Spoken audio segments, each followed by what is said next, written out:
আসসালামু আলাইকুম রহমতুল্লাহ। দেশ এবং দেশের বাহিরে যে যেখানে বসে আমাদের ভিডিও দেখছেন সবাই জানছি অনেক অনেক শুভেচ্ছা।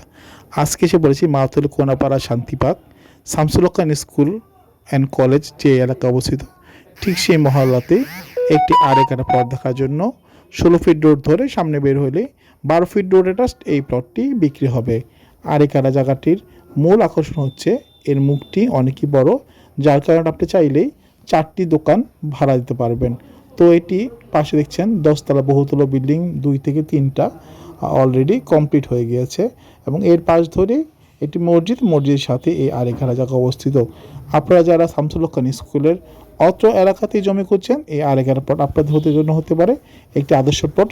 সামনে দেখছেন 2 বিল্ডিংয়ের মাঝখান দিয়ে চলে গেছে 12 ফিটের রাস্তা, আর এবার এর বাম দিকে চলে গেলে শামসুল হক কলেজ এবং এর উত্তরে শামসুল হক স্কুল। তো সুন্দর এই মধ্যমণি এই প্লটটি আড়াই প্লটটি সামনে 4টি দোকান সুন্দর করতে পারবেন।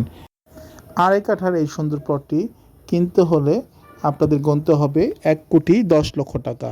1,10,00,000 টাকা প্যাকেজ রেটে আপনি নিতে পারবেন এই আড়াই কাঠা প্লট, 12 ফিট রোড অ্যাটাচড।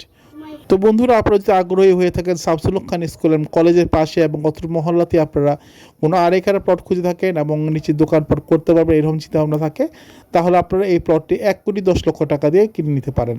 তো এই জন্য নিচে দেখানো নাম্বারে যোগাযোগ করলে আমরা আপনাদেরকে প্লটটি দেখাবো এবং মালিক প্রতিনিধির সাথে কথা বলিয়ে দিব। আপনারা কথা বলে প্লটের কাগজপত্র নিয়ে চেক করে আপনারা এই প্লটটি কিনতে পারবেন।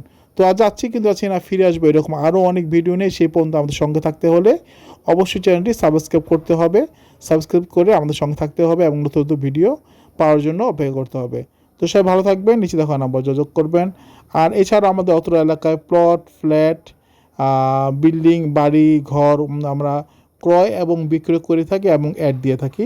এর জন্য নিচে দেখা নাম্বার যোগাযোগ করবেন। সবাই ভালো থাকবেন, আল্লাহ হাফেজ। সবার সুস্বাস্থ্য কামনা করি এবং রমজানুল মুবারকের সবাইকে শুভেচ্ছা। আসসালামু আলাইকুম।